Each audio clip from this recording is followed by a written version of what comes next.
All right, guys, real quick before we start this video, I got to give a shout out and a thank you to the EA Creator Network for giving me the opportunity to make some content on Madden 23, especially given the fact that I'm normally giving constructive criticism about Madden. So, shout outs to EA Creator Network for that. All right, let's get to it.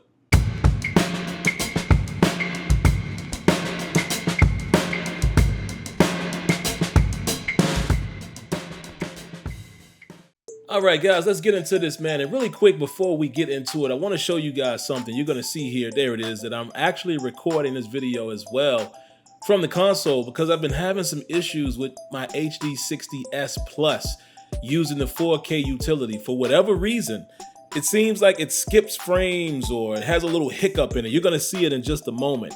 And I'm wondering if any of you guys know what this is. And once I show this to you, then I'll go into the video. But kind of using this as a twofold purpose, if you will. So right there, see that little jump? I don't know why this is doing this. It's been doing this for the last several months. It just happened out the blue. So if any of you guys have had that happen to you, you've seen it before, please give me some advice. But anyway, let's get into the video. So I'm going to show you guys why I think, the power of skill-based passing has taken this game to another level, as you just saw another skip there. It's taking it to another level, man. It's allowing you to do what I've been saying for quite a while. You always hear me say, can I trust my eyes when I play Madden? Can I trust what I'm seeing? This is allowing me to do so. So like I always do, guys, I'm going to come back around here. We're going to take a look at the trenches first. I always look at most positions, everything that's happening, regardless of what the actual video is about. And as you can see here, the trenches is pretty decent. We could always say that it needs to be a little more dynamic. Definitely needs more animations to replicate more situations. But from what I'm seeing early, again, my early playing of Madden 23, it does look like there's more things happening.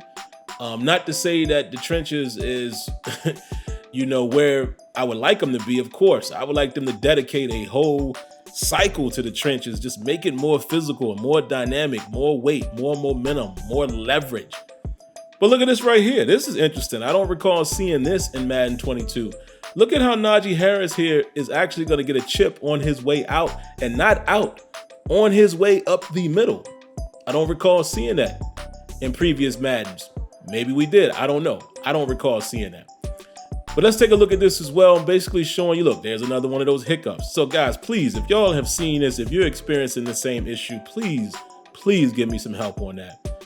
But as you can see, guys, this is clearly a cover one from what it looks like to me, probably a cover one hole, maybe because of the way number 5 is kind of sitting there. He's not drifting back or anything, but he doesn't have an assigned person to go to.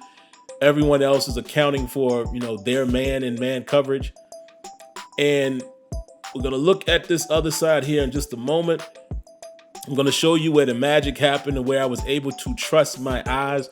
Right here, I created a conflict. All right, you have a switch release here by the wide receivers, and it's going to put number 38 in a conflict. Denzel Ward is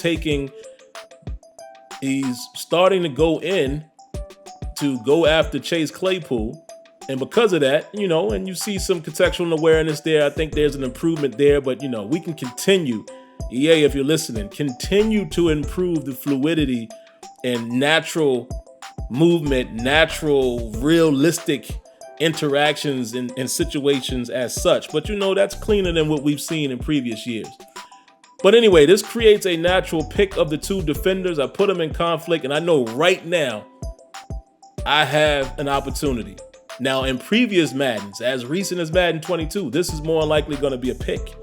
Because if you throw it, and you press the button a little too hard and it's a bullet, the defender's going to undercut it, and especially if you're playing against a user. If you lob it, it might take a little too long to get there, but you might have been able to pull this off. But then if you try to do a high point pass, then you already know how that's going to play out. It's either going to be inaccurate or they're going to throw it up and he has to jump up, slows him down, and maybe he's tackled before he gets in. But now with the power of skill-based passing, look at where I was able to place this ball. And I'm showing it to you here from the QB perspective. One Mitch Trubisky there. But look at where I was able to place this ball. And This is one of the best throws I have made so far with skill-based passing. You know, I'm in the practice environment heavy, continuing to rep this thing and continuing to make it, you know, more natural, you know, where it would be an everyday thing.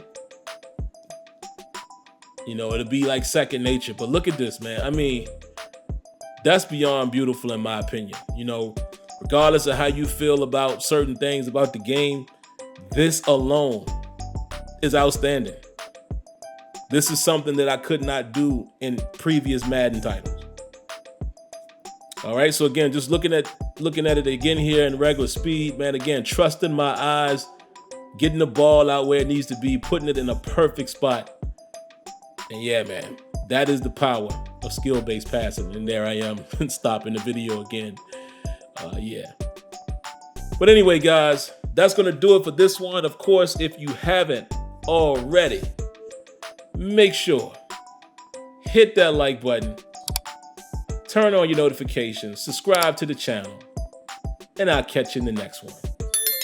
Peace.